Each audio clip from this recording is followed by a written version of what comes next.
Welcome to Homicide Life on the Set, a podcast about the Emmy Award-winning television show Homicide Life on the Street, with myself, Chris Carr, and Susan Ingram.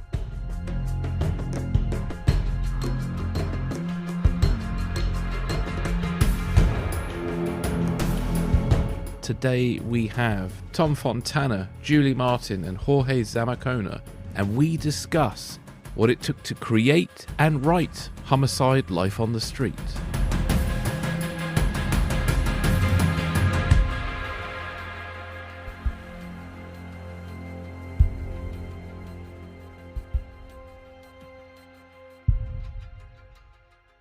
Welcome everybody to Homicide Life on the Set with myself, Chris Carr, and Susan Ingram.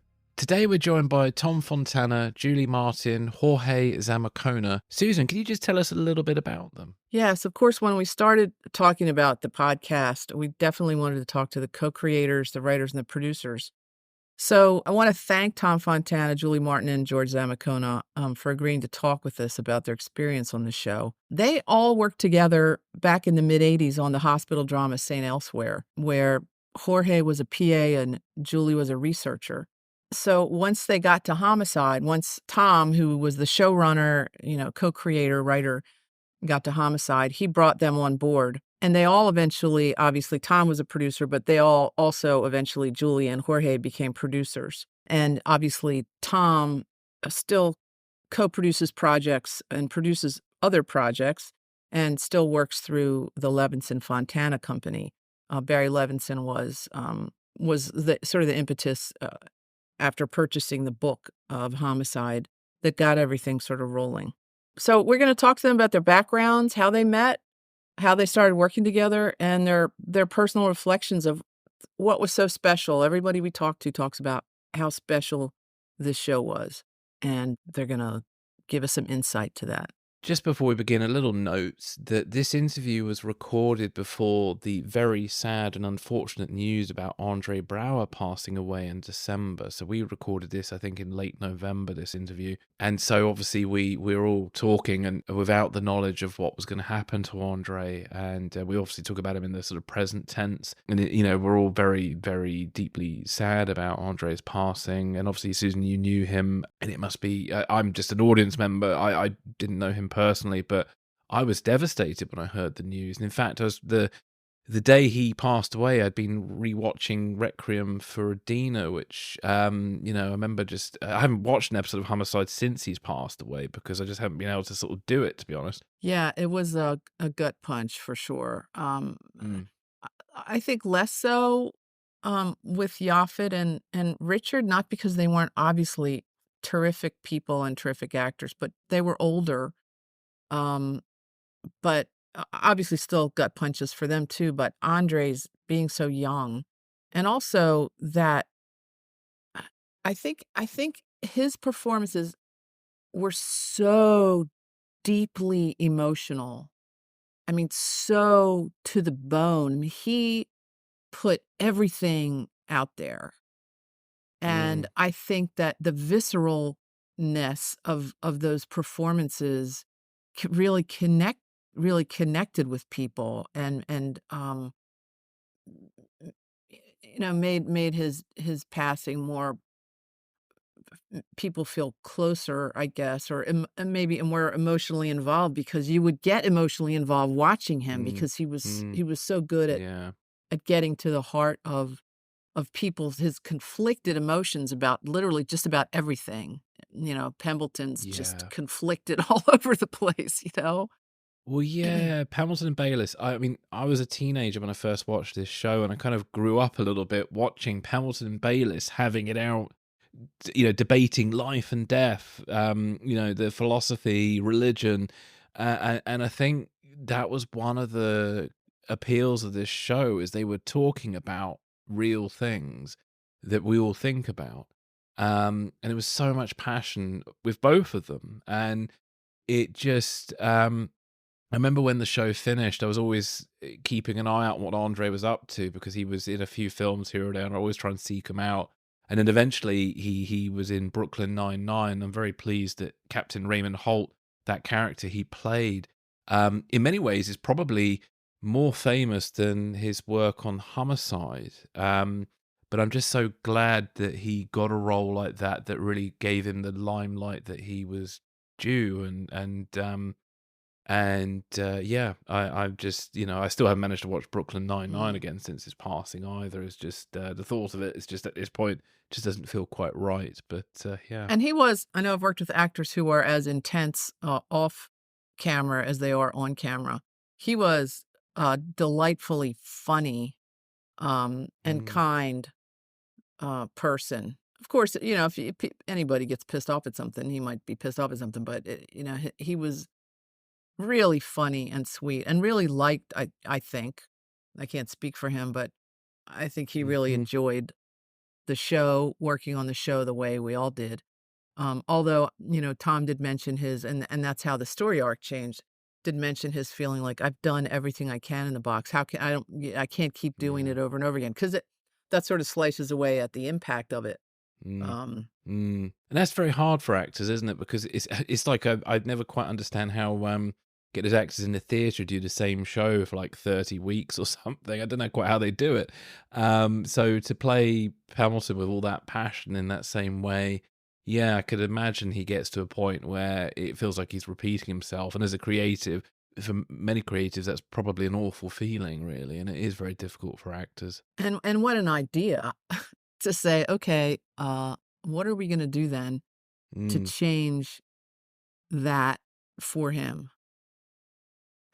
And the idea of him having a stroke is just like, "What? Like, what?" And obviously for people who didn't see it, know it was coming, no. and to watch that, it must have been shocking. It was, it was. I remember when I first saw it, because my grandfather had a stroke and died of it many years, Mhm. about 3 years after the fact, and it left him in a very bad condition. Um, so when Hamilton had a stroke, it was just like, wow, it was a real quite impactful moment, really. And I remember, I haven't rewatched the episodes in a while, but I vaguely remember him. Is he in a glass box or something? Is this sort of bit where it feels like he's looking on his life, but he can't speak, and he's sort of banging away and feeling very frustrated. And you can lose the power of speech through strokes, and that's what happened to my grandfather. So I remember that it was, yeah, it was quite shocking. We were shooting in a church once. We shot in churches a lot. I think it might have been the white glove killer that was killing young women near churches, That's it. Yeah. and, he would go in and was doing a very serious scene, I believe, with Kyle, and then as he exited, or I don't remember, he was waiting in a hallway where I had all my equipment, and there was a box of donuts next to it, and he'd come out, and he'd, like, play with the donuts and, like, make jokes at me with the donuts, and then when he heard his cue, he'd put the donut down and go back in and do this very serious scene, and then come back out and to be, like, very sort of funny and clownish off Mm, the set, and I was the mm. only person there, it was just like, so that sort of shows you his personality. He just was, um he was a very funny guy. He was a very funny guy. Mm. Yeah. Fantastic actor. Everything he's been in, I've seen over the years. That always loved Andre's performances, and yeah, very sad that he's no longer with us. Yeah. That was a toughie. Mm. Thank you for that, Susan. Let's move into that interview with Tom, Julie, and Jorge, and we'll be back right afterwards.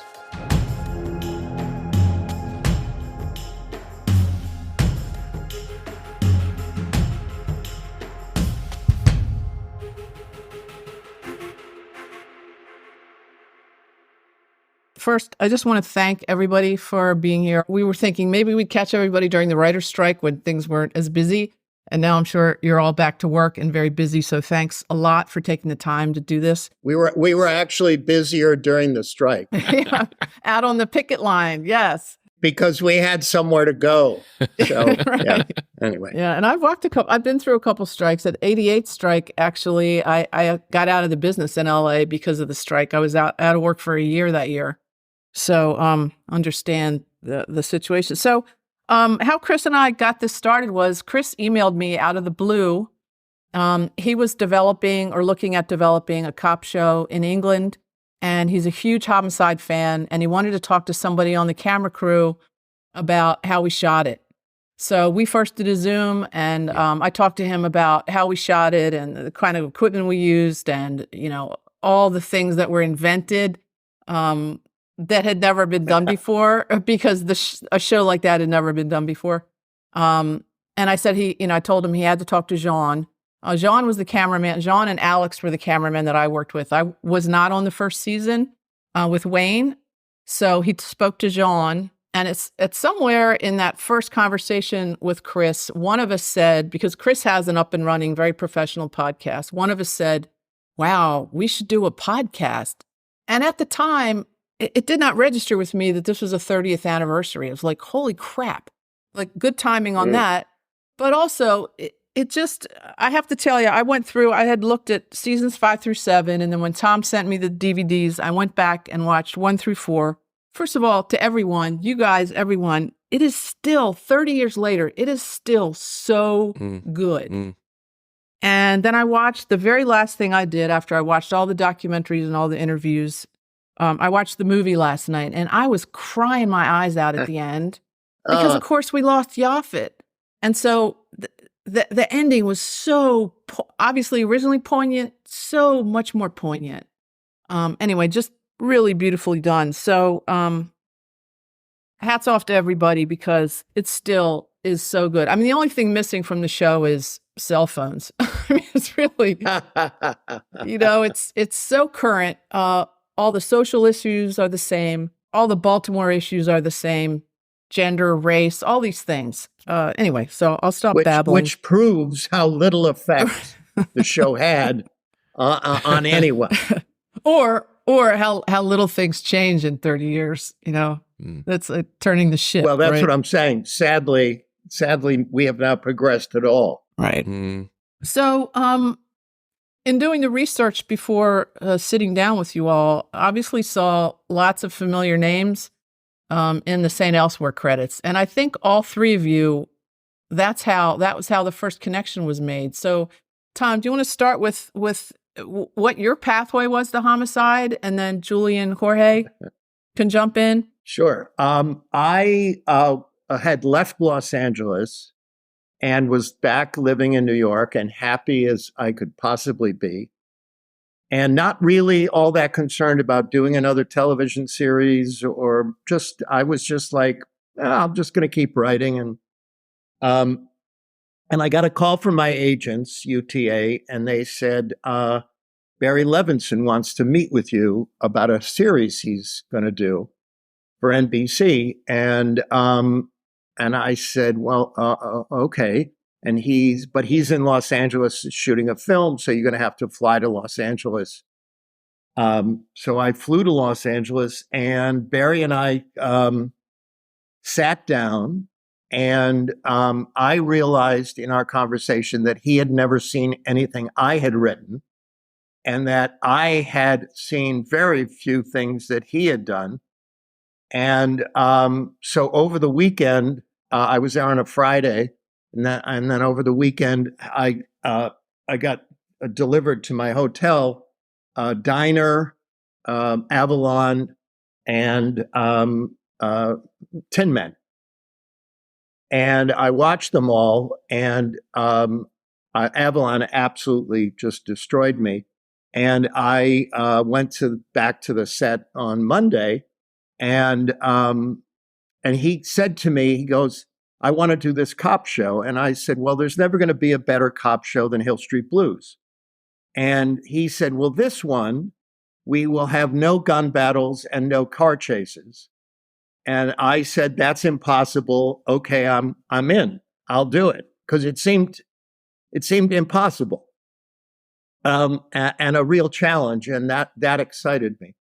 So that's how I got involved. And then, I was looking around for writers who were dumb enough to come on board, and you're looking at two of them. But you all knew each other from St. Elsewhere, correct?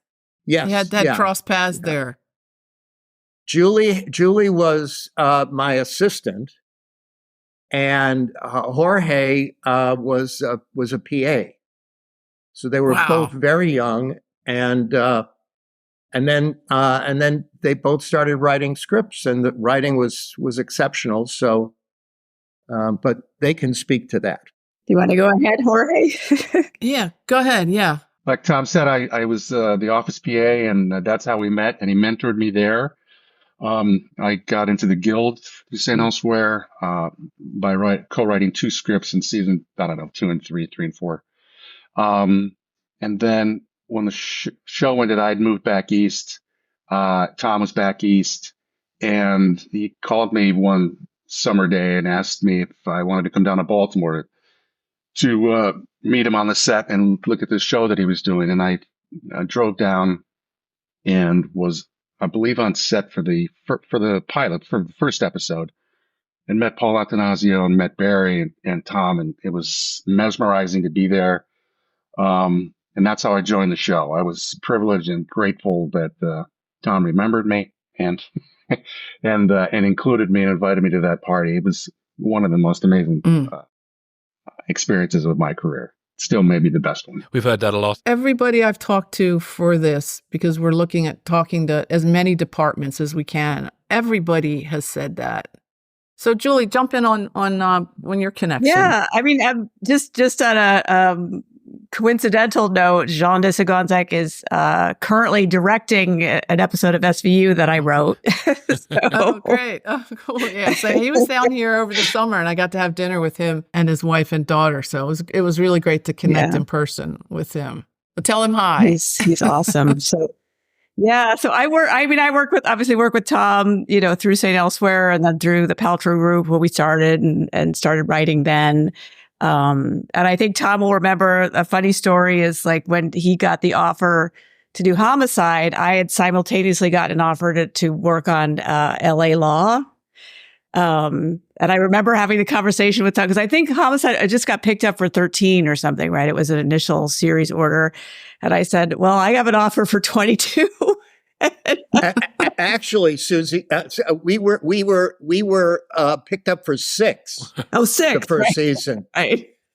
It was a pathetic pickup. Yes. I said, Tom, I want to work with you so much, and the show sounds great. Diner was one of my favorite movies of all time. It still is. And I said, but I'm sorry, I'm going for the money. Going for the 22. And Tom said, I get it. I understand. You came in on season 3 then, correct? So yeah, I did 2 seasons of LA Law, and then that show got canceled. And then Tom called and said, my offer's still open. Which was awesome. But for less money. It was great. So I flew to Baltimore and the rest is history. And before I pass it over to Chris, can Jorge and Julie, can you talk about what was your reaction to a cop show with no guns and no car chases? It's going to be really different, and maybe that idea of looking at Diner and Avalon maybe gave you the idea that behind this is the idea it's going to be about people. It's going to be personal, like Barry's films are. So what was that reaction to this is going to be a cop show that's almost not a cop show as a writer for you guys? Well, it's amazing because you get to write people. You get to write the heart and soul and the foibles and the victories and losses of the characters without having to have a gunfight at the end of Act 2, 3, and 4. I still can't write action. Although I did work a shotgun into that one episode with Jeff Donovan. But it was great. I mean, I love writing action. I think I'm pretty good at it, but it was great to be asked to write just the heart and soul of people. And to get into really what crime is and how it affects both the criminals and the cops who hunt them down. It was great. The idea that we came up with very quickly, and a lot of this obviously came from David Simon's book, but that what happens to a person if they go to their job and every day there's a dead body? Mm-hmm. I mean, we writers go to our job, there's a blank page, we can pretty much survive that. But how do you survive day after day? And especially, God love Baltimore, but it was the worst time to be alive there because there were so many murders every single day. Mm-hmm. And what does that do to a human being if that's your job? And so I think for all of us, that was the heart of what we were trying to examine in each episode. Yeah. It's the easiest to, I mean, I find myself now, every show that I work on, it's like, if you can explain what the show is about in 5 or fewer words, and not every show is that, but for Homicide, it was like, we speak for the dead. And that came from David Simon's book. And it was like, that is the touchstone for what that show was about, what these guys are doing. We speak for the dead. And then it's like, oh, okay, that's what we're writing about. That's what we're doing. Yeah. I've been rereading, and it's funny. I went to my shelf to find the book, and I'm like, where's the book? I had to go buy a copy. But in rereading it, and then, and looking at the publication date, how the heck did you turn that book, which is incredibly dense? I mean, he can be in the middle of talking about a murder, and then give a background on one of the detectives from the time he was a kid and how he ended up being the detective, and then go back to the murder scene or back to the homicide unit. So how did you pull in 2 years and be on the air? Not just that you wrote it in 2 years, but that you were on the air, in 93, just 2 years after the book came out. How did you sift through, pull out, figure out, and then write these incredibly compelling stories that included the humanity of the detectives and these little conversations, where they're talking about the Lincoln assassination? I've said this to David Simon. I've read that book more times than any other book in my entire life. Mm-hmm. By the time we were done, we had taken every single word out of it, every comma, every question mark. But we obviously, there wasn't enough to do the full length of the series. So we ended up, everybody would hear about a crime story or have a sense of some character beat, and we would go for it. The classic example is the subway episode that Jim Yashimura wrote, where he was watching Taxi Cab Confessions on HBO, and somebody in the cab said something about the boyfriend, or I don't remember the specifics of that story, but they had fallen in between the platform and the subway and died. And Jim came in the next day. He was very excited and said, I think I should write this. And so we were always looking for, as Julie is still doing with Law and Order, you go through the newspaper hoping for the worst possible murder. It's the internet. Oh yeah. Well, I still read the paper. I'm sorry, but anyway, the David's book was an enormous inspiration to us, an enormous source for us. But once we really got rolling, and had the actors inhabiting those characters, which were slightly based on the characters in the book, but the real detectives in the book, but pretty much we turned them into our own creations, and that's how we sustain the show for the life of the show. Excellent. I know writing process questions can be a bit of a pain, but it'd be interesting to know a little bit about what a sort of typical writing day on Homicide was. Were you guys in a kind of like a writer's room bullpen, or were stories sort of independently written and then it was sort of edited after the fact? Can you talk to us a little bit about the writing process? Well, we didn't have a room. And the staff was very small out of the gate, which I really loved. It was more conversations with Tom and between each other. Like, I'm thinking of doing an episode about this. I'm going to pull this from the book. does this make sense? And Tom, God bless him, would say, yep, right up, give me an outline. And so it was very freeing. There was no talking about writing instead of writing, which I find happens a lot in writers' rooms. You'd actually go write. And it was freeing and amazing. And an episode that I referenced before with Jeff Donovan was not in the book, but it made sense to tell that story. And I was permitted to do that. And Julie would talk to me about the stuff that she was thinking about doing. Yash would come in and hand me short stories and one-liners, and it was just so invigorating and great. And it took a little more form when Henry Rommel joined the show. Henry, yeah, because we were kind of renegades, the three of us at the time, but it was still not the classic room environment. I mean, we all met, like, I think, Tom, we met at the beginning of the season. We met as a group, all of us, and sort of talked about what we were thinking about, what would be good ideas for the season or what the shape of the season would be. We met like once, and then I think maybe in the middle of the season, we met a second time. But generally the day-to-day was, again, it was it was Yash and Jorge and I, and that were we just like story editors then? Yeah, it was my favorite year of my career. Well, we really we spent a lot of time together. Being in Baltimore was great because we spent all day together, and then we'd go out to dinner together. We spent an incredible amount of time. So a lot of feedback, a lot of discussion about what would make a great story happen, three of us. And one of the most important things for me in terms of hiring writers was insisting that they live in Baltimore. Because what was extraordinary about, first of all, because it was the first series ever shot in Baltimore, but also the city, on one hand, is incredibly unique, and on the other hand, is typical America.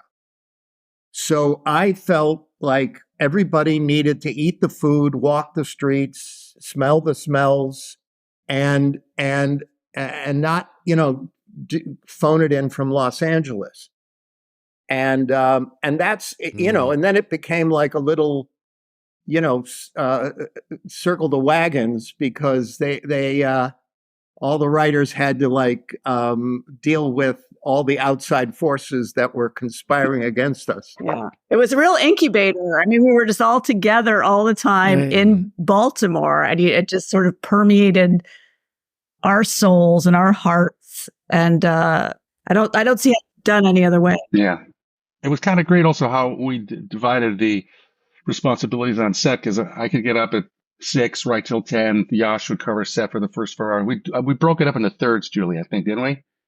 And it was just great because you're on set with the actors and feeling the energy of the story. You go back to your office and you're hammering and writing. It's all, you're just immersed in the show. Yeah, it's interesting. And I think I didn't know, I'm on the set and immersed in what I was doing. And I knew you guys were there and you would come to the set. There would be writers on the set every day. I've worked on films where when the writer showed up, the director's like, get the hell out of here.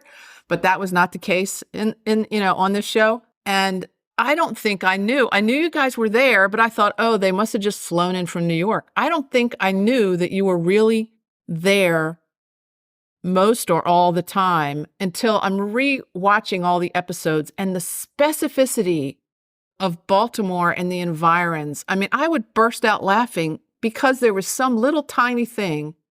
Like, I think this was in the last episode, where Callie comes in and says, oh, I'm going to go on vacation to Cancun. And then Garrity says, I'm going to go on vacation tomorrow to the Towson Mall. And I just burst out laughing because he could have said East Point Mall. He could have said Westview Mall. He could have said whatever. But Towson Mall is a destination mall. It's a fancy mall. So just the specificity of Towson Mall was just really beautiful. The details like that throughout the show were kind of astounding, actually, and really drove home to me that, yeah, you guys lived it. You didn't just write about it. You lived it. And I was at Towson Mall every weekend. One of the things I want to clarify is that, on television, the showrunner is a writer. And so There you go. there is never a moment where the writer is told, get off the set. There is more likely the director will be told to get off the set than there will be the writer. Yeah. Who needs them? So that foreigner that comes in for a week, right? The director, right? Right. That's so funny. Tom, what was a day in the life? What was it like for you on Homicide as the showrunner? You know, what was a sort of typical day or week like? Could you give us a sort of picture of that? Well, it kept evolving over the years because, like, the first season and the second season, I think it was just Jim Yashimura and I. Because Jorge, you came in when did you come in? I came in after the 4-episode second season, after the Robin Williams Yeah. one. So it was Yash and I, and I mean, we had done the 6, and Yash was still in Chicago, but then he came to live in Baltimore, and then we got 13, and then the second season we got 4, which that's a whole story I won't go into. But so I was there every day, all day, except that I would come up to New York to edit because all the post was done up here. So I was on the Amtrak, and I got to be very close. I knew every stop on the Amtrak. And then what happened was, third season, Julie and Jorge came in, and then I was starting to develop Oz. So I brought Henry Brumell in to be the kind of sub showrunner, and that he stayed for a year. Or how long did he stay? I can't remember. I think he stayed through the run. Anyway, so my being there changed. I will say this: if there was a real problem, I got on a train and was down there as fast as I could get, because sometimes there were huge problems that they just needed. They needed somebody who was the ultimate authority to say, enough of this. It was a good threat. Don't make us call Tom. Okay, what? Give me an example of a huge problem. I know it's wrong. Can we name names? I know, yes. I know it's wrong to speak ill of the dead, but Ned Beatty. I thought you were going to say John Polito. So, okay, Ned Beatty, yeah. Well, no, John Polito as well, but bless. he wasn't around as long as Ned was. Yeah, no, I mean, I'm not going to go into any specifics of what was the problems with either of them, but they were major problems. And feisty. Yes. Yeah. I remember a jar of Grey Poupon flying across Doodah's restaurant, launched by Mr. Beatty, and all of us asked to clear the set at that point. So, yeah. Amazing. It didn't show up in the show, though. Everything looked great in the show, right? yeah, the very first year, the very second episode, Barry directed the first episode and then he left. And the actors suddenly realized that they had to deal with me. And we had a wonderful director, Martin Campbell, directing the second episode. And I was in the writer's office working, and I got a call from the set saying, everything is shut down. The actors aren't willing to take Martin's direction. Oh, wow. And I was like, what? And I come from the theater where, you listen to the director. So I go over there and nobody is doing anything. And I say to Martin, what's going on? And he said, I don't know. They don't want to do the blocking. So I got up and I said, all right, here's the deal. I'm going to go out into the hallway, and whoever doesn't want to be in this scene, come out in the hallway and tell me why, and I will write you out of the scene right now. I'll write you out of the scene right now. And nobody said anything, and I went out to the hallway. I waited about 10 minutes. Nobody came out. and from that point on that day, every single actor said, Tom, it wasn't me. It wasn't me. And I would be like, well, who the was it? If it anyway, That's great. They were, as Julie said, they were a feisty group. Yeah, and a large group. Just going off on that, just out of interest, how were directors selected and what kind of briefing did they get about the show that kind of kept this consistency? Barry very specifically did not want television directors. And so Gail Mutrix, who was one of our producers, she was extraordinary at finding people who had either, had film careers or were starting out. People like Alan Taylor, who was an NYU student, had directed a short film. She sent me his short film and said, "What do you think?" And we hired him. So it was the first job he had in television. She was amazing at finding people. We had, I'm going to forget the name, the guy who directed Il Postino, that film about the, oh, yeah. Anyway, she just she would come up with these names of people, and it was always exciting because they would bring their own, the show was kind of, and I'm sure Jean talked about this, because it was all handheld and there was no perfect master and it took all the feature directors about a day or two to understand that they had the freedom to do whatever they wanted, to cross the line, to shoot it upside down, whatever they wanted.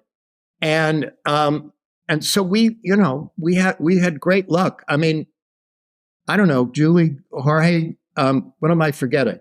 I don't remember ever having to do, which I've had to do in my career a lot on Law and Order, having to do reshoots, right? I mean, it was just, we never had to do reshoots. We never said, oh, this was very rarely. There's a couple, and again, won't name names. There were a couple of directors who were like, okay, this was a misfire.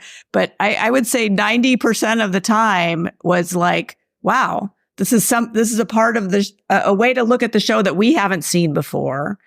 So how great is this process? I mean, some of them were pains in the asses, but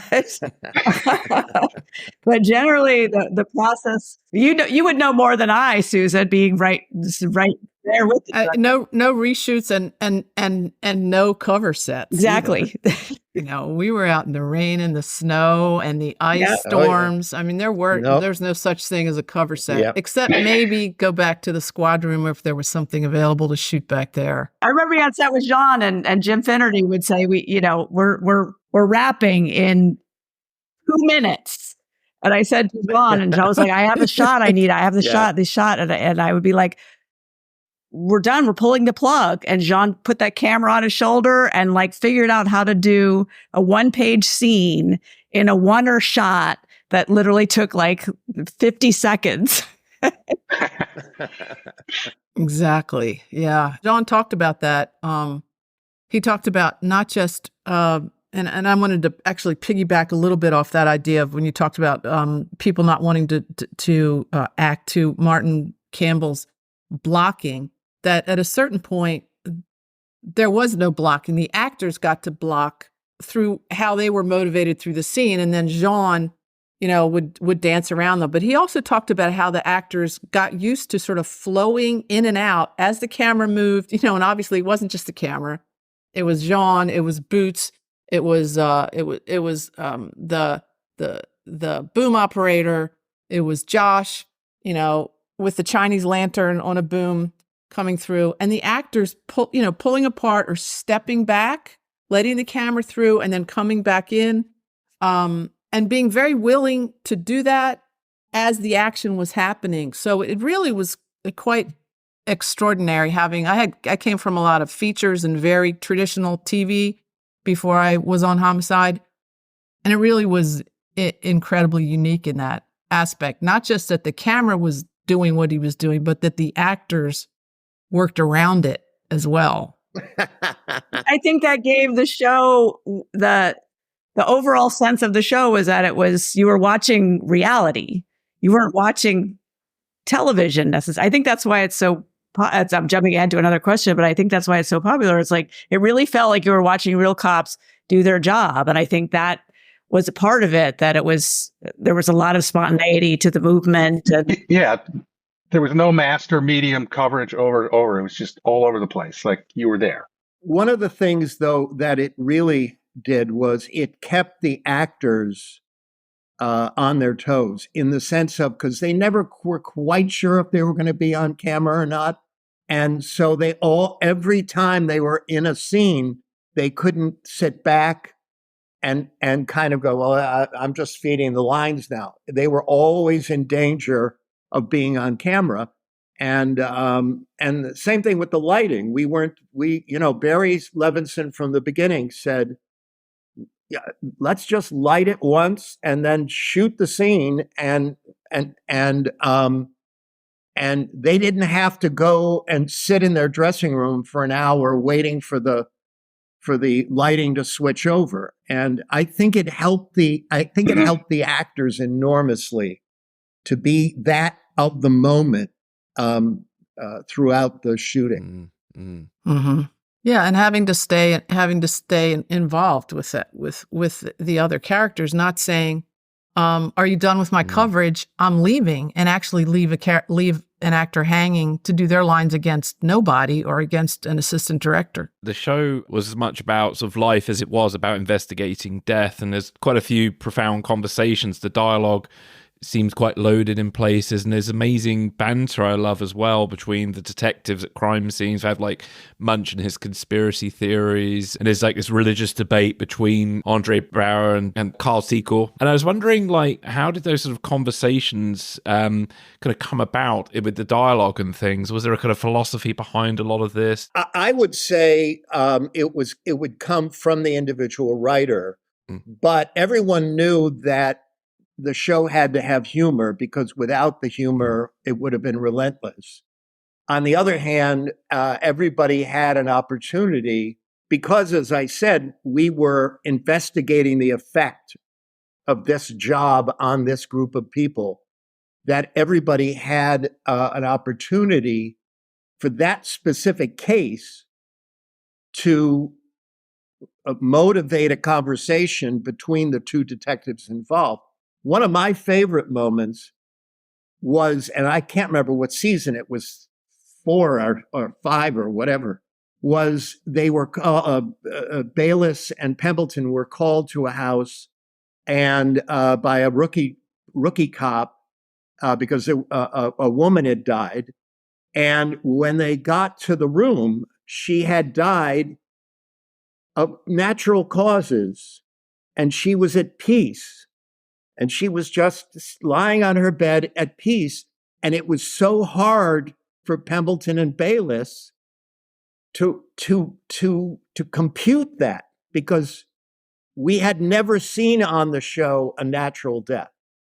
And that was one of the things you couldn't do until the 4th or 5th season. You know what I'm saying? If we'd have done it in the 2nd episode, you'd be like, yeah, so what? But having seen these two, specifically these two detectives and their philosophies of life and the effect of it on them, it was kind of, to me, it was a very special moment. I remember breaking that story with you, Tom, because the A story was an incredibly brutal murder, which I don't remember the details of whatever it was. And we were talking about it. We were saying, this is so dark and this is so brutal and so horrific. What would be a counterpoint to that? And we came up with, what if it's someone that's dead and it's just peaceful in your sleep?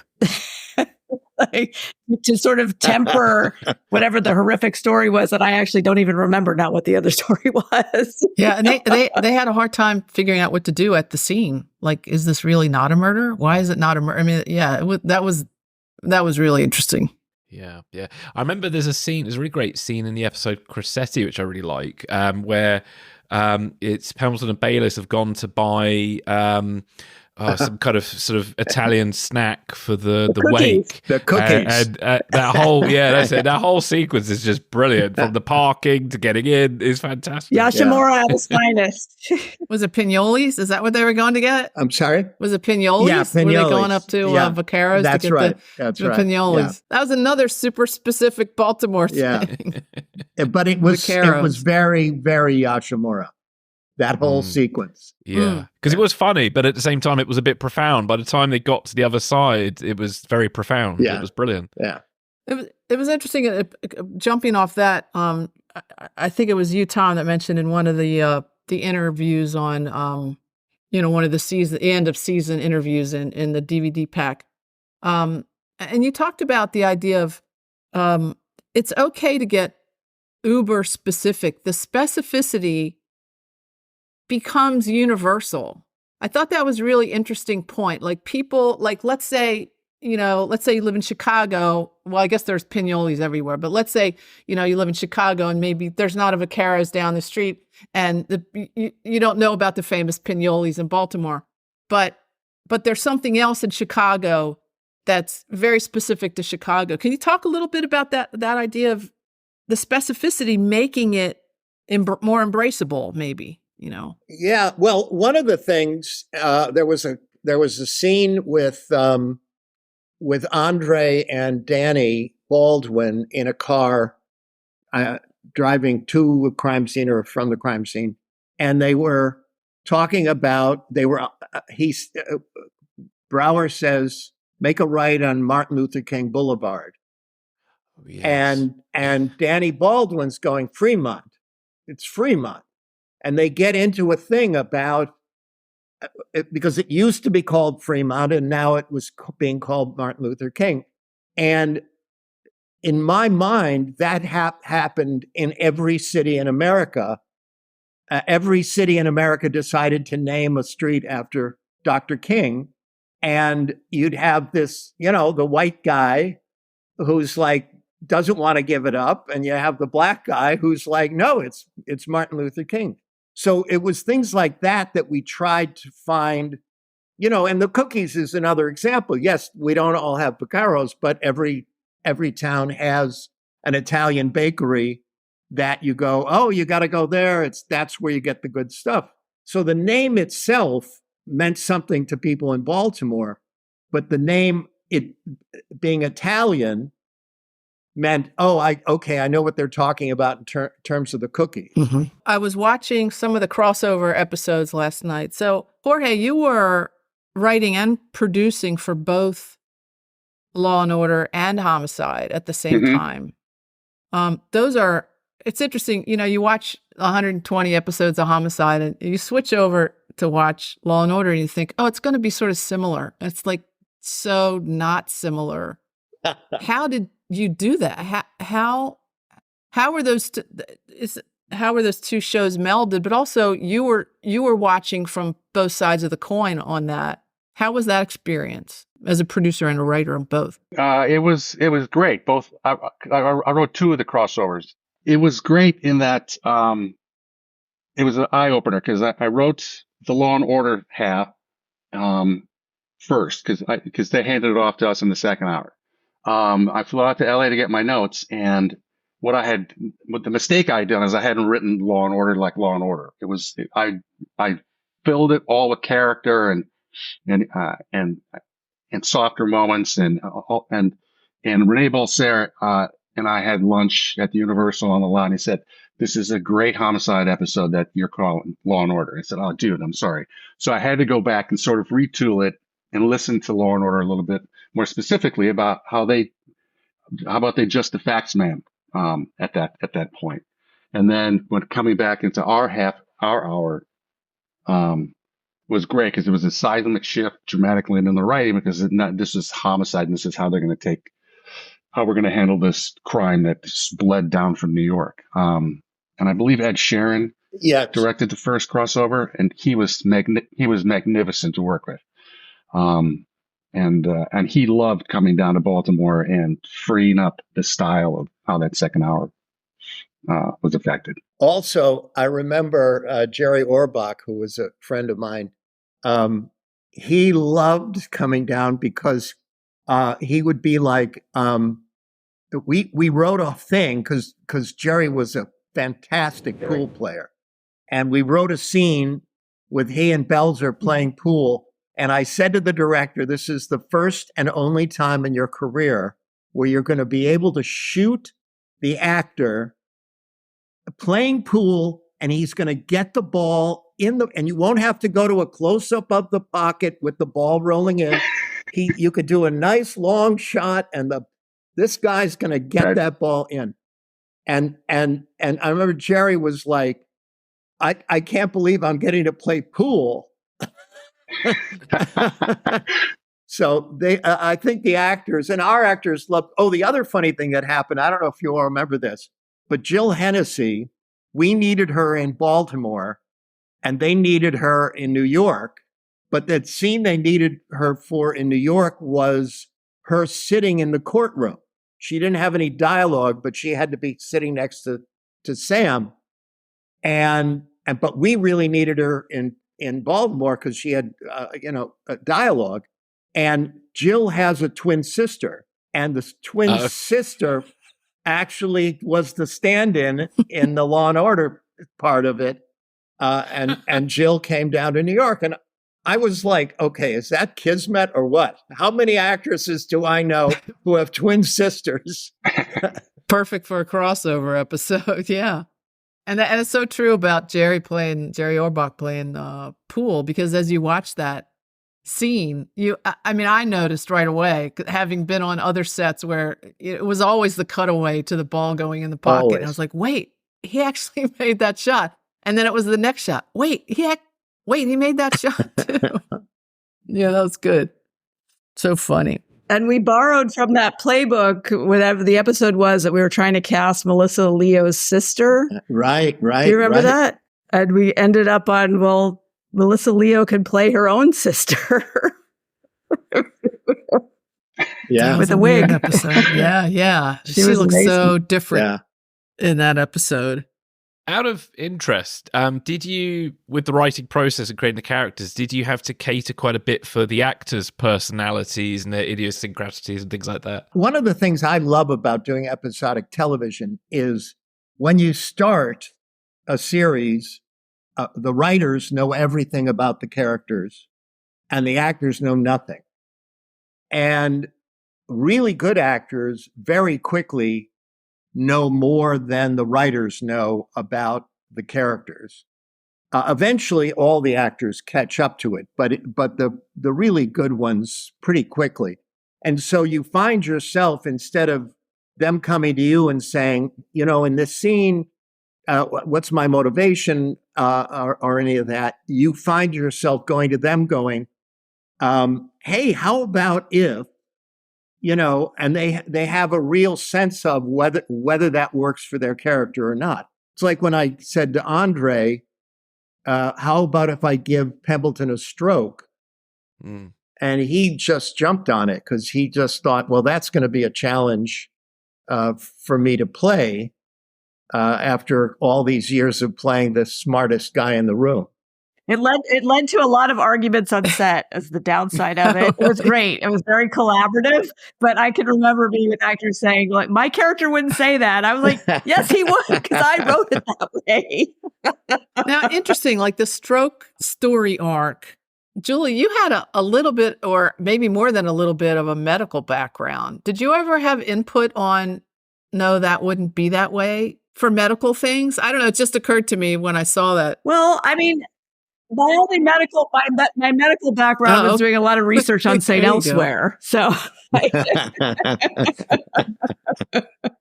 never, I had medical background from doing research. I had a legal background from doing a lot of research on LA law. So, all that informed, coming into the show, like, cause it comes from, you want to be realistic. And I forget, did we have a tech advisor other than? Yeah, we did. And also Andre, being the wonderfully obsessive actor that he is, did a lot of personal research.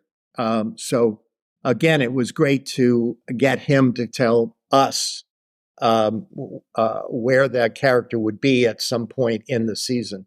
Yeah, I remember a discussion on the set that Melissa would, and I don't think it was the scene. I don't think it was the junior bunk shootout scene. It might have been, but she wanted to put her gun in the locker, and I don't remember who was directing that. I remember that. I don't remember who was directing that episode, but it's like, no, take it to your desk. And she's like, no, my character would not do that. The gun goes in the locker when I come in. Yeah. She taught me a lot about television writing and my subsequent jobs, because her questions were always like, where is my character coming from? And where is my character going after? Which is Interesting. Like, wow. Sometimes when you're writing, you start the scene where you want to start the scene.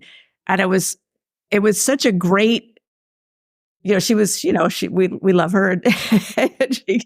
she could have a lot of questions that you didn't necessarily want to answer, but sort of force you to be honest about, yes, the scene doesn't just start when she arrives. It's like, where was she before? It makes you really, it helped the writing, I think, to her insistence on knowing where she was coming from and where she was going. I do remember that what do I do with my gun? Conversation. I was on set for that. I could spout off, the episodes, where the awards were won from, and things like that. Obviously, Three Men and Adina, Tom gets an Emmy.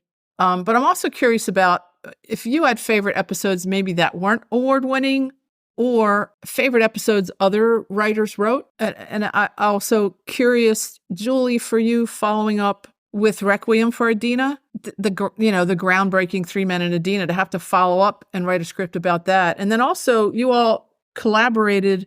I think, Jorge, you and Julie wrote The City That Bleeds together. So if you could just sort of talk about standout episodes for you personally, or that you thought were standout episodes that other writers wrote. Well, I'm going to do the diplomatic thing and say I loved every single episode equally. And that way I will not be stepping in it. So take it away, Julie and Jorge. A politician at heart. I think we can all agree that Subway was an outstanding episode, in honor to Yoshimura, who's not here. And Doll's Eyes was another Yoshimura episode. Yeah. Doll's Eyes was brilliant. Doll's Eyes was stunning. Three Men and Adina was stunning. And I'm kind of with Tom in the Switzerland position that I really did love every episode. I particularly liked a couple of times, correct me if I'm wrong, guys, but didn't we write the end of the season twice because we hadn't gotten the back 9? We'd done the 13. There was a sort of a doubt. So we would collaborate, all of us writing an episode that was the 13th, and like, that might be it. And then, we got the 9. So then we had to sort of top spin our soft ending that we wrote. It was an amazing ride. And just to touch to your points, I did Requiem for Adina as a special place in my heart, because from a storytelling point of view, to honor the real case, right, Tom? We never wanted to say conclusively who was the killer in that case. We never wanted to say that. But I had a very close relationship with Kyle Secor, and I wanted his character to have some kind of closure and peace with that story, even if we never solved it. It was, we never solved it on the show. So that episode allowed us to do that and say, I think he put the picture of Adina Watson that was on his desk in the drawer. And so for his character to come to some kind of acceptance that he was never going to solve it, but able to move on, so that it just wasn't hanging over him at that point we didn't know how long the series was going to go, but so that was for me, that was a special moment. And that case here still not solved. I don't think that was Tanya Wallace. I don't think that's ever been solved here, even today. Right. No. Interesting too. No. Can you talk a little bit about the idea of having a cohesive arc through multiple episodes? You don't see that often in episodic television. A lot of things that just here's the story, it's wrapped up. Here's the story, it's wrapped up. Here's the story, it's wrapped up. I saw that effectively done in a British show called Happy Valley, where there was a background arc. And it wasn't just referenced. It was really, that arc was going on through the whole season. Very poignant and scary kind of arc. Obviously, you had to do that with the Luther Mahoney arc. Was that difficult to write? Here's the episode. We're going to close up these 3 murders, but we still got Luther hanging out there, or we've still got the bad shooting, with Kellerman hanging out there. That was also obviously the connected arc after Luther's gets killed. Then it's the rest of the arc with, how do we deal with Kellerman and the fact that it's a bad shooting, and who's going to know about it and who's going to spill the beans. How did you do that? I mean, it seems very complicated. It really wasn't all that complicated in the sense of that if you'll notice that we kind of spaced the Luther Mahoney episodes out. So it wasn't like there were 5 episodes with Luther Mahoney in a row, because we wanted him to be a presence in their lives, even when he wasn't in an episode. And then it was just, well, can we go back to that particular character now, and how do we advance it?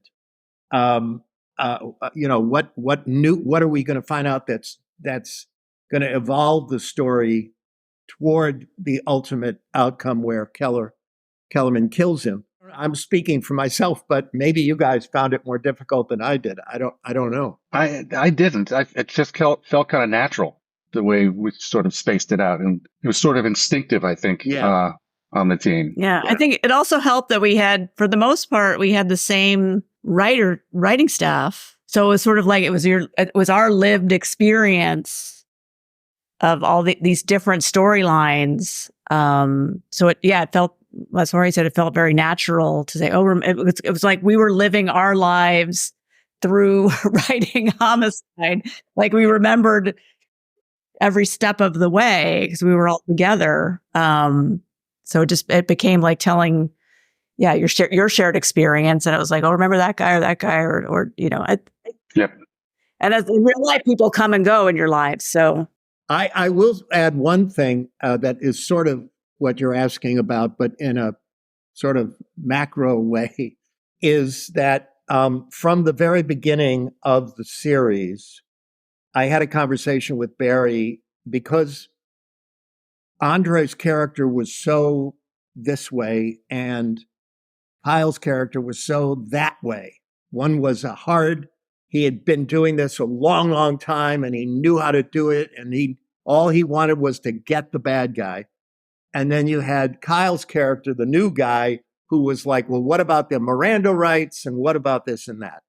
And the conversation that Barry and I had fairly early on was, over the course of time, they would trade personalities, in the sense of Pembleton never wanted to go back in the box ever again. And Bayless actually ends up killing somebody. So the tricky part of doing that arc was that we didn't know if we were doing 6 episodes, 13 episodes, 26 episodes. So we had to keep maneuvering it throughout the series. And then you got to drive it home in the movie. Yeah. In the movie, exactly. Yeah. That scene on the roof with the two of them in the movie was just painful, really painful to watch. Yeah.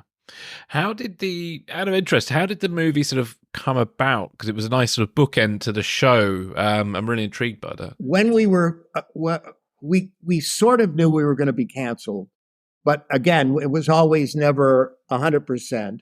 And then we were canceled, and I was having dinner with Roz Weinman, who was the head of broadcast standards at NBC, and Garth Sear, who was then the president of NBC. And I said, I really feel like we haven't finished this.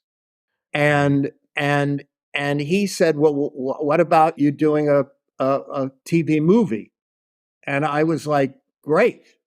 The problem is that everybody was had other jobs. So I had to get, I mean, Yashimura, thank God, was available, and Eric Overmeyer. So basically the three of us cobbled together. And the one thing we wanted to do was to get every single actor who'd been on the show in the movie, even if they were dead. So the scheduling, the shooting was a feat unto itself. Thank God bless Jim Finnerty for that. But every single actor who'd ever been a regular on the show was in the movie at one point or another, and I really feel like we said, okay, this is now the end of the show. That was amazing to see everybody from the first episode to the last in the movie. That I was surprised by that. I didn't work on the movie. I don't know why. I think I was a reporter at that point. Because Susan, you hadn't seen the movie when we first started chatting about this, so I think, it must have been quite a surprise for you. Yeah, I wasn't on. I left the show a month or so before it was over, the last season, and then I became a newspaper reporter. So I didn't work on it after that. Yeah, that was impressive. I mean, it was tricky because we filmed the last episode. We filmed the final episode not knowing whether we were going to get picked up or not. Right. To my recollection, right, Tom? Yeah, but the one thing we did do, in case it was the last episode, we took the dialogue from the very first episode and reused exactly the dialogue for the end of the episode. Right. Just as a kind of like, just in case, this will be the bookends. Yeah, and it's funny, before I saw the interview on one of the DVDs where you mentioned that, I had just finished watching the last episode. And because at that point, I'm like, now I can't remember what was, so I started watching them all over again. And I watched the first episode. And at the end of the first episode, I'm like, whoa, wait a minute. That's exactly what just happened at the end of the last episode. And not only was it the same dialogue, but it was interesting that it was Clark who was in all 7 seasons. So it was Clark in the alley with the flashlights. Obviously, it couldn't be Cressetti because he was gone, but it was with Michael Michelle, who at that point was a new detective. You know, she'd been on the show, but was like a new detective. But that line, "That's the trouble with this job, it ain't about life," was the cap at the end of the show. And obviously then there was the montage. But the idea, what Julie said first, which was, we speak for the dead, which is another line that became a motto for like keeping the show on track. But that tagline, "That's the trouble with this job, it ain't about life." The two of those together really powerful little sentences. Words. Sometimes words do actually matter. A slightly maybe controversial question, I hope not, but obviously you've just mentioned earlier about the threat of cancellation and things like that, and I know there were discussions constantly about ratings, and there are some changes in the show over time, like the title sequence changes, there's a bit more action, a bit more violence, like with the Luther Mahoney shooting, and then the shootout in the squad room in season 6, I think that was. Can you talk to us a little bit about some of those changes and what you kind of thought about those changes and so on? And sex. Forgot they added sex. Oh, and the sex, too. yeah. Forget about it. That's full of that.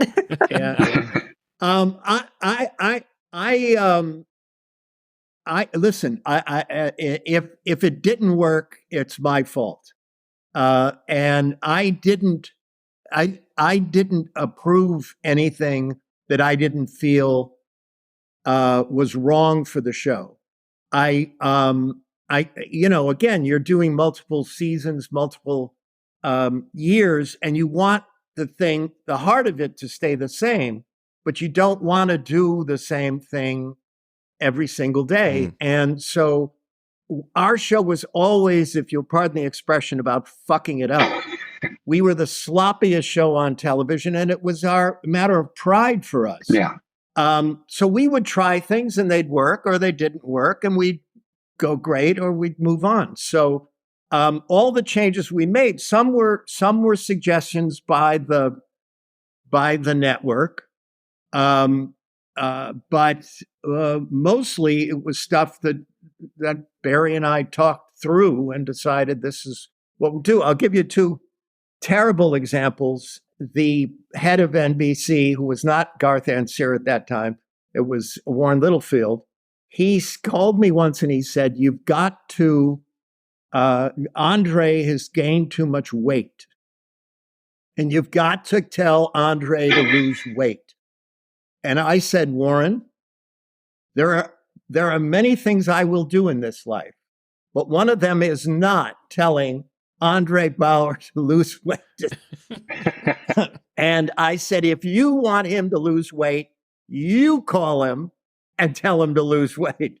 That was the last conversation about his weight. And he hadn't, I mean, it wasn't like he was suddenly, fat. I don't know where it came from. The other thing was Melissa had played a lawyer on Law and Order, and was all dressed up and makeup and hair done.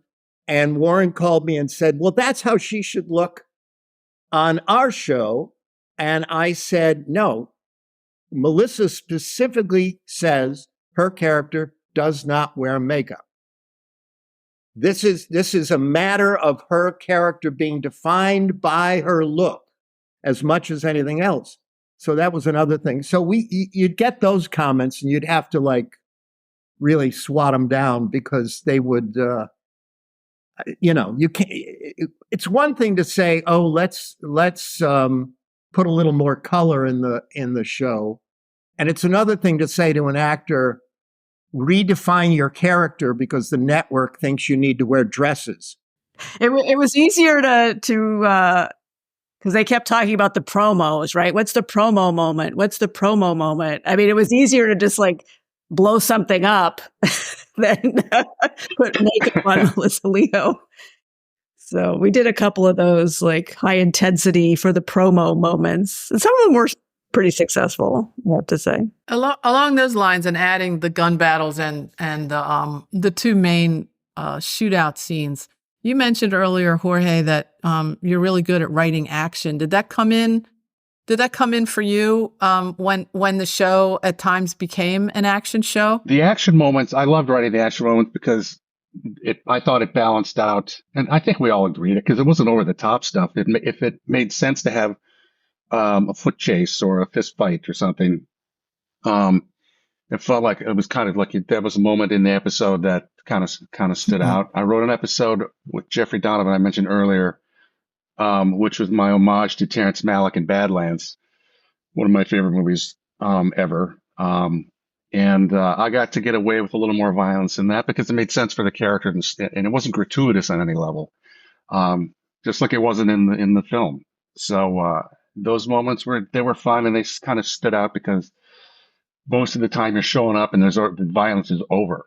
And so you're just kind of piecing back together what the violence was. What episode was that was influenced by Badlands? Was it the 95 shooter? The guy that was going up and down 95? I can't remember. Huh, interesting. I apologize. No, I'd love to I figure believe that it was out. in season 3. Was it Thrill of the Kill? Thrill of the Kill, that's it. Out of interest, what were the influences apart from the book on Homicide? Especially like were there any other shows or movies? Were there any influences? There might not have been. When I first went down there, I spent some time with the real detectives in the book, and hung out with them and had drinks with them and got into their pockets. And that really helped with sort of fleshing and coloring on building our story. And I would say that we purposely avoided, because at that time there was NYPD Blue and Law and Order, the mothership, and we were very consciously trying not to do what they did in the way that we defined the characters or the way we shot. And it isn't like there was some other film or television show that I think that was the joy of the show, was we weren't trying to copy anybody. We were stupidly stumbling along at our own pace. You just mentioned you spent some time with the detectives, the real detectives. Do you have any sort of memories, or any of you have any memories of hanging out with actual detectives while sort of researching the show? I have one funny thing is the guy who the character of Pembleton was loosely based on. he came to the set one day, and we were shooting in a bar, and Pembleton goes up to the bartender and says, "I'd like a glass of milk." And the real detective goes, "I don't drink milk." He was like furious with us, and I had to sit him down and literally say, "This is not you." Okay, I understand you feel like you have ownership of this character, but I have no way to predict where this character will be in 5 years, and you may not want to be associated with the character in 5 years. So just give that up now, and he's going to drink the milk. And Jorge, were you going to say something? Yeah. I just hung out with these two detectives, and their voices were the exact. I mean, David nailed them. Because I felt like I knew them because I'd read the book. And it was just sort of the attitude. It was just, and the dark humor. I mean, the graveyard humor of these guys is so necessary. And they say there's no way I can not go home and harm myself if I figure out a way. I got to release the memory of this. I got to release the stress of this. And they used to give each other so much crap. And it was hysterical. And that really informed me about the psychological tools you sort of have to develop on the better detectives to make it through a 20-year career, or to make it through the day. Julie, do you have any experiences with any detectives or anything? I mean, I remember talking to some of them, and I've talked to a lot of cops and lawyers through my career, and it's it's always like the little things that really strike you. The small moments of and they're just real people. They get up in the morning and they have a cup of coffee or not, and it's not, I mean, sometimes I think what we did very well, Tom, and that was coming from Tom and Barry and David, was show these guys as people, not necessarily heroes all the time, and not superheroes, and not, which some, not to name names, but some TV shows do. Sort of over. I think I know that one. Make heroes. I mean, they're people. They're just like us, except they take down killers for a living. In talking about there were no direct influences on the show because it was groundbreaking. And in multiple interviews on the DVD set, somebody, and it might have been Tom or everybody, says at one point, it definitely was not Murder, She Wrote, or we didn't want it to be Murder, She Wrote. And the thing that's funny is I actually, before I moved back home, when I lived in LA for 8 years, I worked on Murder, She Wrote. And when you said that, I had this picture in my head because, of course, obviously with Jean and Alex, there were no light stands on the set. There were no flags. There were no nets. There were no grip stands. If there were grip stands, or flag stands, they were off, cutting light off a window somewhere. They weren't on the set because Jean or Alex could be everywhere. And I remember specifically, the cameraman I worked with on Murder, She Wrote was Dennis Dalzell. And when he lit Angela Lansbury, there was a forest, and this is not an exaggeration, a forest of flags. And we had a special lavender net that we used for her. She looked fucking great. She looked great, but it was like you literally could not walk through the set without ducking and dodging when we were doing close-ups on her, because he was really specific with this literally forest of nets and flags on her. So yeah, definitely not Murder, She Wrote. In the way it was shot. Especially because we didn't last 13 seasons. Yeah. Well, 7 was pretty good. 7 was pretty good. But, and we love Angela Lansbury. We do. I did too. She was always had a fantasy. Which I told her once, that after her show was gone too, that I thought it'd be great if she did a cameo on a Homicide. Yeah. That suddenly it's just like, wait a minute, there's that mystery writer. She's in a store signing books. Anyway, we never did it because Or she turned out to be the killer. yeah. No, I mean, I'm sure CBS would have never allowed us to do it.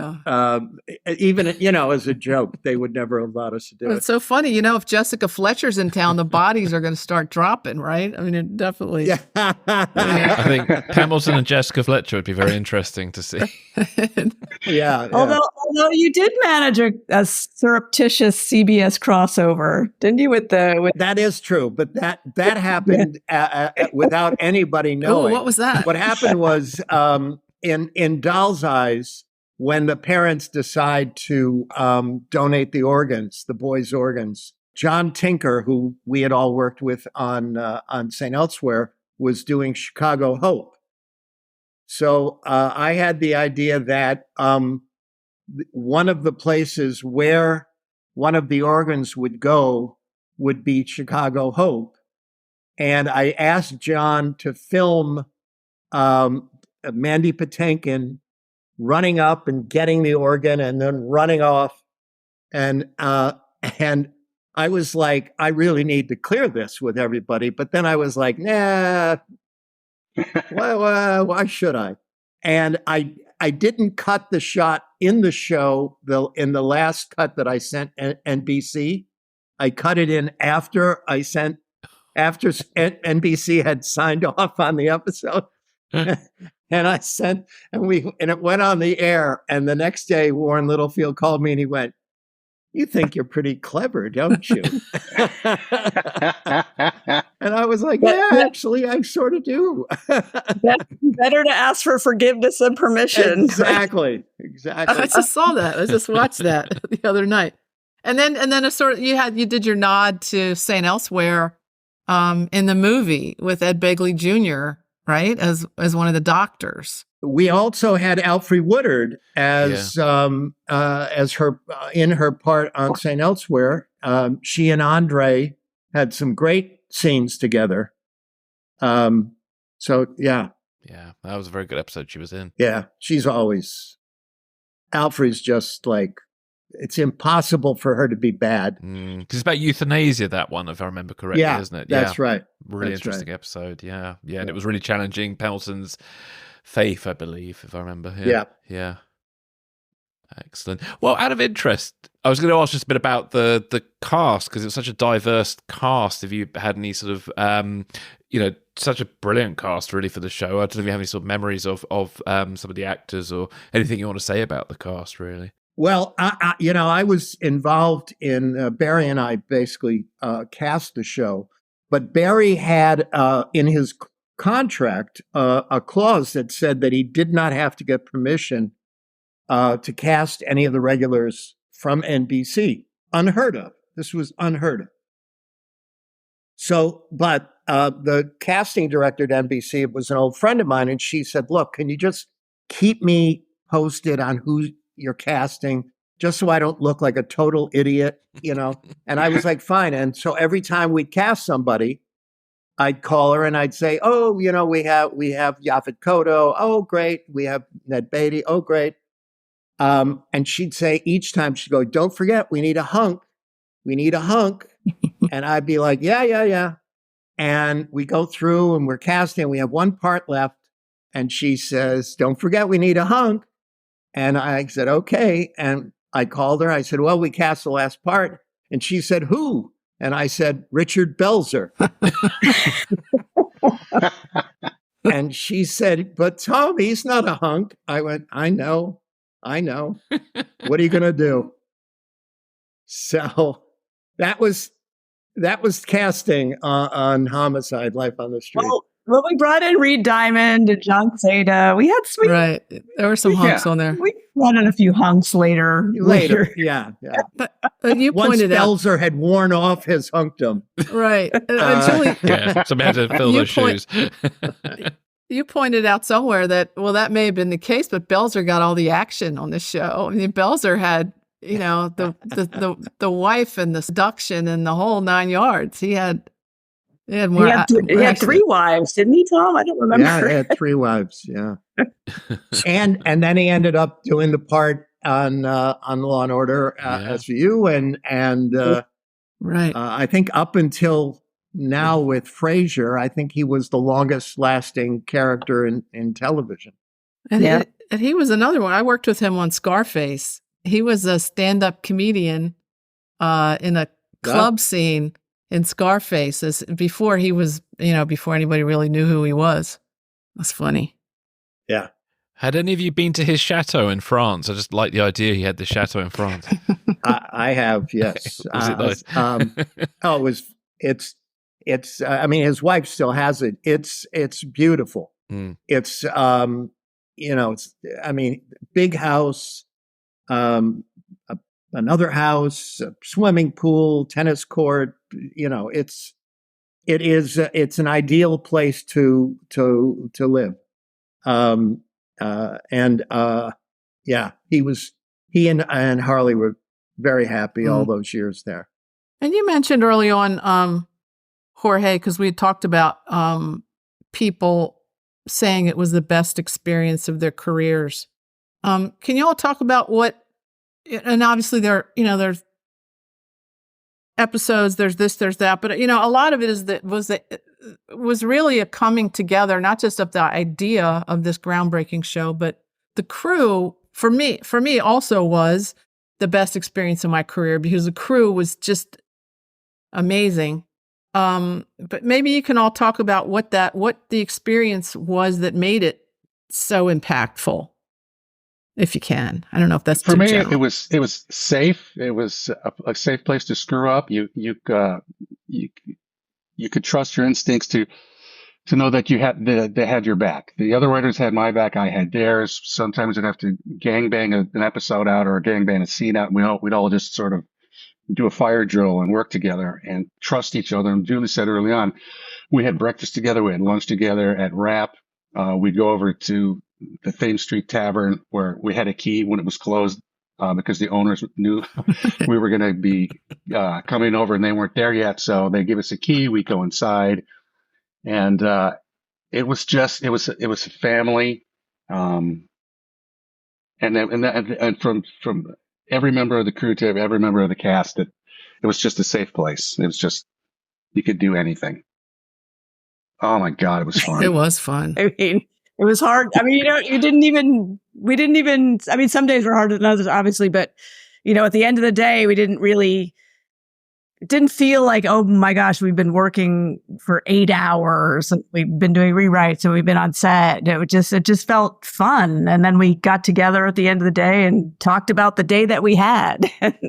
Can I pay tribute to Jim Finnerty because I think the show ran as efficiently and beautifully as it did because Jim had the incredible, first of all, he had worked on crews, so he was not a dilettante telling people how to work.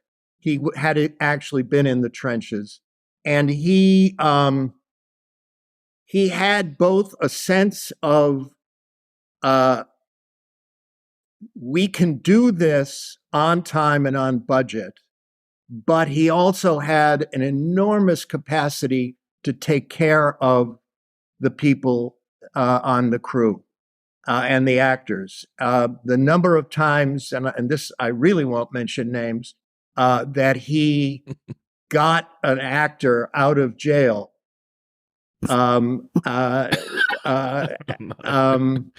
was really quite amazing, and nobody knew about it because he also would never gossip about anybody. But he really made that show work on a day-to-day, hour-by-hour basis. And there was nobody like him. There's not anybody like him. You always felt, when you said Jorge, we always felt safe. We always felt safe. We always felt like our backs were protected. And that was, Tom and Finnerty. Yeah. One other slightly left field question from me, and I hope it doesn't feel really stupid, but we were talking about Baltimore food in an episode not long ago, and I hear the crew were living off fried gizzards. What were the writers living off? Alcohol. We had the key to the tavern. Well, I was going to say, when you talked about going across the street, It was coffee during the day because remember you guys did those mugs that said it's all in the caffeine Oh yeah. or something What like was that. that horrible thing? That horrible thing, no offense, Scrapple, right? Yes. Scrapple. Scrapple. Jimmy. Oh, man. Scrapple. What is that? It's like At Jimmy's, weights. yeah. I never had Scrapple. Yeah. I never. Scrapple Well, at yeah, it's Jimmy's. interesting you talk about going across the street because obviously somebody mentioned it, how great it was. I mean, across from the pier where the cop sets were, it looked like the Brooklyn backlot, in Universal Studios. I mean, you had a backlot on Thames Street, with cobblestone streets. I mean, it's amazing. But going across the street to the bar every night, it wasn't just the crew. You all were there too. And I remember especially and I don't know why, at some point we got kicked out of the waterfront. I don't know what happened, why we weren't allowed in the waterfront anymore. But then it was Cooper's and Patrick was just really a doll at letting us. And I saw him in a cameo in one of the last episodes. I was like, that's Patrick. But that at closing time, he could, some nights he would black out, he'd take grip black and they would black the windows out. And we would stay in there. It really was quite the family, because who had a family to go home to? I mean, that was the family. You all were the family, the crew. We all watched the show together. Right. On Friday nights. Yeah, it's been really nostalgic and fun going through all the episodes, but also talking to people, talking to Jean, and we did an episode with Josh and Joe about all the things they had to invent. So it really has been it's been fun, and thank you guys for agreeing to talk to us because this has really been terrific. Well, thank you for keeping the flame alive because as you know.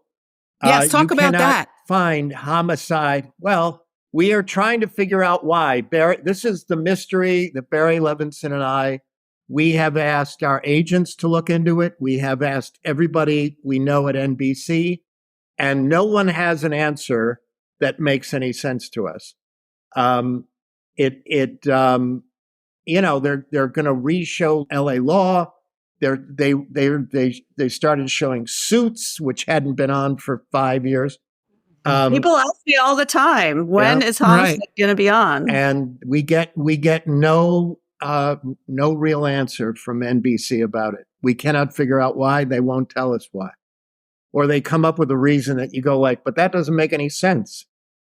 Well, and plus the fact that it's not. We talked about this earlier, that it's not dated. I mean, it's not like a lot of shows you look at from the 80s. It looks very dated. This show does not look dated. So why do you think that? Why do you think 30 years later I hope, it's still relevant? It still looks great. Because I think it was its own beast. It was its own animal. For me, what was interesting was how the handheld thing got to be mainstream. Over the course of time, suddenly everybody was shooting handheld. But I hope everyone who's listening will call NBC and say, stream Homicide. Call up your senators as well. Yeah. I was shocked when I first went back to start researching and watching the episodes. I was on my Fire Stick going, wait. What do you mean it wasn't anywhere? That just blew my mind that it wasn't anywhere. Yeah. Let me just say quickly again, thank you very much. Yeah, thanks everybody. Thank you. Oh, you're welcome. Thank you.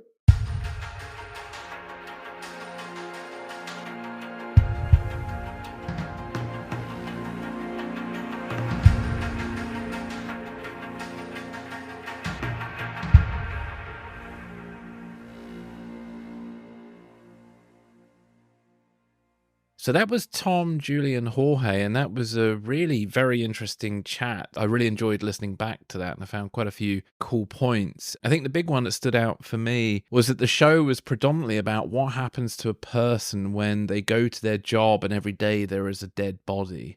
And that was sort of the focus of the show, and Julie put it as "we speak for the dead." And I thought that really does make a lot of sense when you look back at Homicide. I think that's what makes it stand out from other police dramas. Yeah, that was great. That was great fun reconnecting with everybody. And they were so open and candid. And obviously, you could just really hear the excitement in their voices about wanting to talk about it. And once again, I'm going to say it again about how everybody says it was the best experience of their careers. And that excitement 30 years later, it just really is really cool to connect with. I also thought it was interesting that even though on the crew, we didn't know season to season whether we were going to get picked up again, and they didn't know that either. And that even though they expressed concerns about the network pressure, about what was expected, or that we were doing something so different, the network sort of didn't know what to do. That they really often were left alone to do and write what they wanted. And Jorge mentioned that was really freeing. That level of freedom to try non-traditional things was really freeing. And also, I think not really duplicated since then, because none of them have said they've had a similar experience since Homicide. That was a real incubator, especially for the writers. Well, and I think for Jean too, for the camera, for the cinematographer, to do things that were totally outside the traditional box. Yeah, yeah. Jorge and Julie have both worked on the crossover episodes with Law and Order, and I think Julie even still works on Law and Order at the moment. And Law and Order is sort of a very different show, because Law and Order is more procedural, whilst Homicide was a bit more kind of character led. And I don't mean that as a negative; it's just that is the way it is. And Jorge goes into some detail about what it was like to write those crossover episodes, which I thought was really interesting. They're two different things. Law and Order and Homicide are two different things. And but what he loved about Homicide, not that he didn't write about people on Law and Order, but that Homicide, there was maybe a deeper dig on the characters. And he talked about getting into the heart and soul of the people and of the characters, which I thought was really interesting. And going back to the very beginning when they were enticed to be on the show. Number one, when Barry asked Tom to be on the show, said, "I want to do a cop show with no guns and no car chases." And everybody, and then Tom said that to Jorge and Julie to get them on board. And they were all interested, although they didn't know how on earth you could do a cop show without guns and car chases. Yeah, indeed, indeed. And I think also Tom thought that you couldn't make a show better than Hill Street Blues at that Right. time. He felt that was the cop show. And when they were talking about directors, I was just thinking about Martin Campbell. Now, Martin Campbell went on to direct Goldeneye, which was the film that reinvigorated the James Bond franchise. And he made Zorro and Casino Royale, which launched Daniel Craig as James Bond. And so, Martin Campbell's name, is very familiar with me. And just to hear about how the cast are refusing to work with him on his blocking on the first day of filming, I find that slightly amusing and terrifying as a director, because I couldn't think of anything worse than you go onto a show and suddenly nobody's cooperating with you. It must be quite terrifying at that point. I love that story. That was the first season, so I wasn't there for that. But I love that idea that Julie said at a certain point, they would just say, once Tom was busy on other projects in Oz and it was coming back and forth from New York instead of being in Baltimore full time, saying, "Don't make us call Tom," Yeah. which was funny. But that good. story about him going out, about him coming onto the set and saying, "Anybody who doesn't want to be in this scene, come on out in the hall with me and I'll write you out of it." They're probably writing him out of the show for good. Nobody showed up. That was but and that sort of goes to the point that they talked about when I asked about I'd been on other projects where people don't want to see the writers on the set. Yeah. And Tom laughed and said, "Not on series television. The writers are basically God." Yeah. And that the directors are the ones that come in part-time and are gone in 7 days. So it was a different experience than than on a feature. when the writer shows up and the director's like, "Get out of here." I can, in defense of directors, I know sometimes where they're coming from because it does depend on the writer. Because sometimes when working with actors, you need to allow the actors to be a bit free, and sometimes even to maybe play or say the line in a different way than it was intended in the screenplay. But sometimes by playing it the opposite way makes it the way it's intended, if that makes sense. And sometimes if you don't have a writer who's sort of open-minded, they can start trying to intervene and confuse the actor and undermine the director, because then they can go up to the actor and say, well, hang on a minute, you're supposed to say it this way. And then the actor's confused because the director told him to do it that way. And then suddenly get too many people, too many cooks in the kitchen. So that does sometimes happen. And I think in TV, the writer is king. So ultimately, as Tom was saying, these directors are a bit expendable. But from a practicality point of view, you've just got to be a bit careful. There aren't too many voices going to the actors to confuse them. And I think, from my limited experiences with directing people and stuff, I've certainly, I find some writers can be very overbearing and some are much more open to that collaboration. And if they're very overbearing and very dogmatic about the way things need to be performed, I think that equals trouble sometimes. So yeah, it's an interesting one, that. Yeah, and I think we heard, probably more than once the actor say, "I wouldn't say it that way." And Yeah.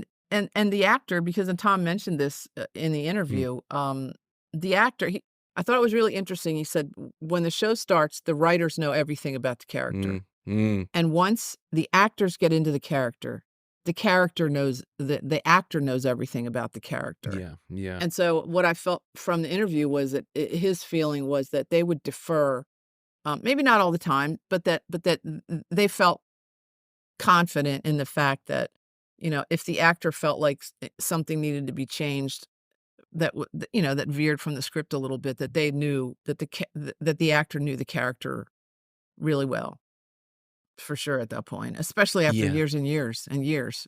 Right. yeah, yeah. And I think a lot of wise television directors would probably, defer a bit to the actor because the actor knows that part so well, and you're just the random person brought in for the week. I can't remember. I think you phrased it as the was it the foreigner who comes in or something for the week. So yeah, so I think a lot of directors end up doing probably more work with the guest cast and sort of keeping them on track, and then just being there as a sounding board for the lead actors, and just making sure that they land the story beats correctly. But that, yeah, so it's very interesting, Yeah, very and it was interesting. interesting, and maybe if we get a chance to talk to Barry, I'm Mm. hoping we can get Barry and David on together, and also Jim Yoshimura. The idea that, and Tom mentioned this in the interview, that Barry wanted feature directors to come in, um, Yes, that was very interesting. which is really interesting because it seems to me that what that does is it brings a feature director who obviously has, a lot of experience and interesting sort of long format experience, but then to come into a show, I mean, and then have to flip themselves on their head creatively, because then you're on a show. It's not even a 2-week schedule. It's not a 2-month schedule. It's not a 6. I've worked on features that were 6 Mm, months. That was, mm, crazy. Um, and have to get this script that maybe is about half the size of a feature script. So you're talking 90 pages as opposed to, 200, 180 pages for a feature script, and get it done in 7 days. yeah, I mean, I would think if I was a feature director, that would be terrifying because I couldn't sit there all day and literally, I mean, take 23, that's not happening. Although I do remember at one point where we did get up to, I think Andre and I were talking about where's M in the alphabet? How many retakes, how many different times have we done this? And it seems to me we were in the box. I don't remember what scene that was. But yeah, I would love to ask Barry why he thought that, because it certainly would have brought a different or a new kind of energy to the show to have every director be a feature film director on a show that's not just episodic television. It is episodic television on, speed because of what we had to do with the handheld cameras and the long yeah. scenes. So, yeah. I think the shooting style probably helped with that, because if you think about shooting the same show with like dollies or relighting, suddenly you see how time just vanishes. So I think that kind of philosophy of the style really helped. Yeah, and maybe we could, if we do a little deeper dive on some of the, if we get a chance to talk to a couple directors of, um, it's very much the fashion now to have these wide set pieces locked off, on a tripod, probably on a dolly, locked off, and have these sort of very isolating scenes with the Mm, characters interacting with each other in space. I mean, it's a very sort of thing now to have these very set pieces, and obviously, there were probably directors on Homicide that were like, "Oh god, why is the camera moving all the time?" You know?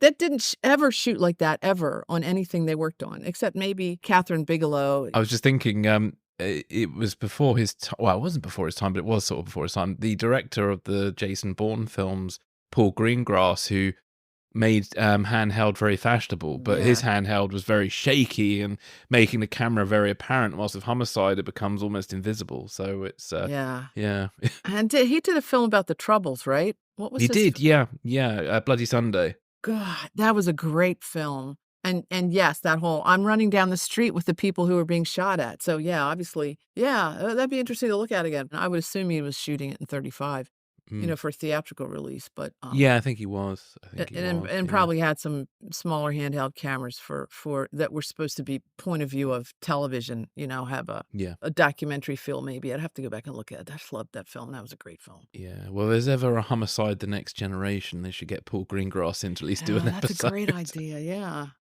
That's what we'll have we'll have a little bowl full of suggestions.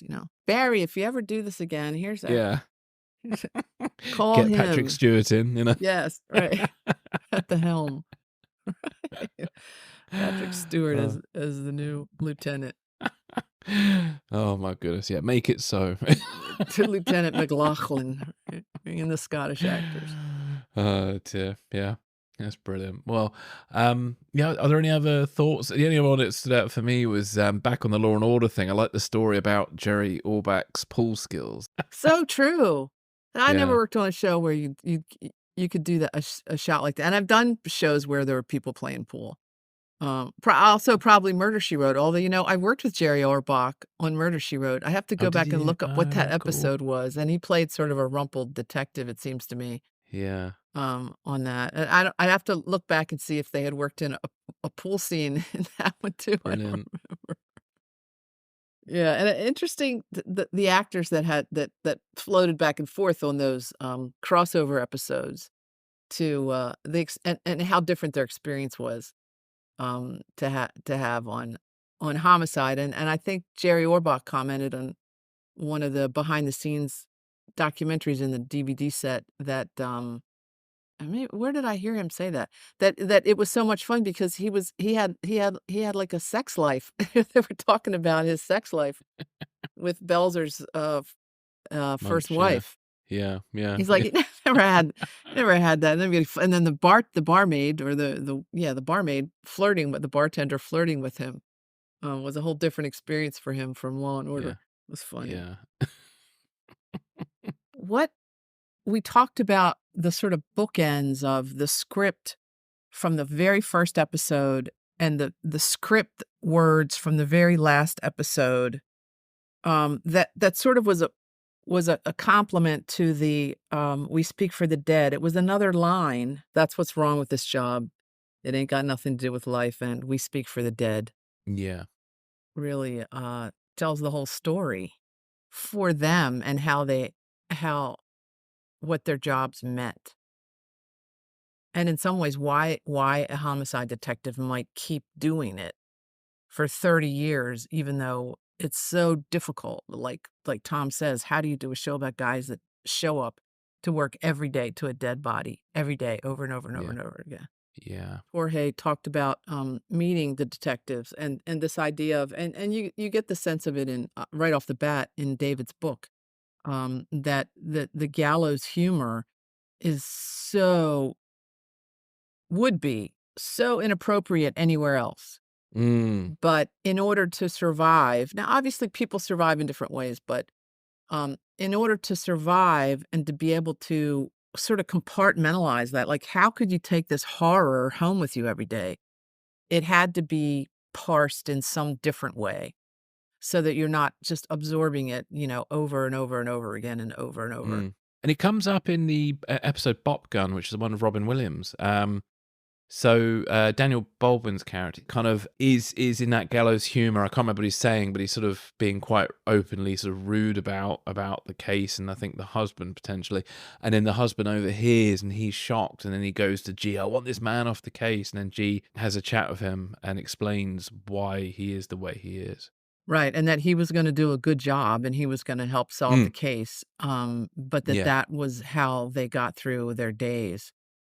And interesting that the Gary Daddario, who Giardello's character was based on, and Tom, they mentioned this in the interview, who became a tech advisor and then the SWAT team commander on set, on camera, especially in the sniper episode, but in other episodes too. And if you met him, besides his body language, cops and people in the military have a different body.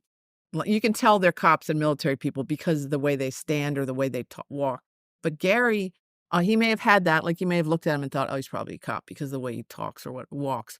But he was so jocular and funny. So if you met him somewhere else, you wouldn't peg it. You wouldn't say, oh, I bet he's a homicide detective. You wouldn't think that. And in the book,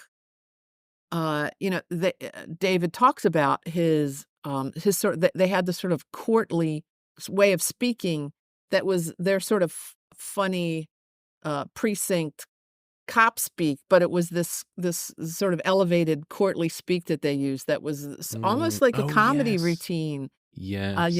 And G did that some in Homicide.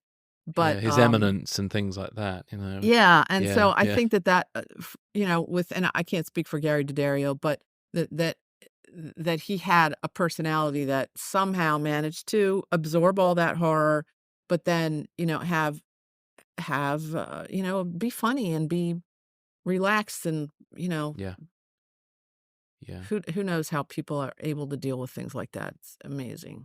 Well, this is it's that ability to compartmentalize. It's with some of the intelligence officers I spoke to in my other podcast. That's a very vital skill, being able to just remember that the person you're trying to recruit and what may happen to them, they're not really, they're not your friend. They're just they're part of the job, and that's why I'd be a crap spy, I think, because my problem is I befriend people and so, well, it's interesting that theme you mentioned I think in one of the other conversations, maybe this conversation, you mentioned The Creator, which I just watched the other night. Yes. Which is totally about that moral dilemma of a cop who infiltrates, who falls in love, who thinks he's doing the right thing until he finds out he's not doing the right thing, and has to completely switch his point of view over.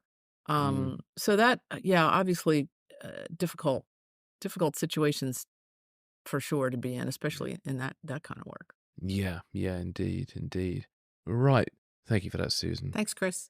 I hope everybody enjoyed that episode. We really enjoyed the discussion. Please follow and connect with us on social media, and please share the episode on social media, because sharing is really important. It helps get the word out there about this podcast. If you look up Homicide Life on the Set on Twitter, Instagram, Threads, and BlueSky, you'll find us there. And we look forward to chatting with you more on social media, and we will catch you on the next episode. Thank you for listening. Take care.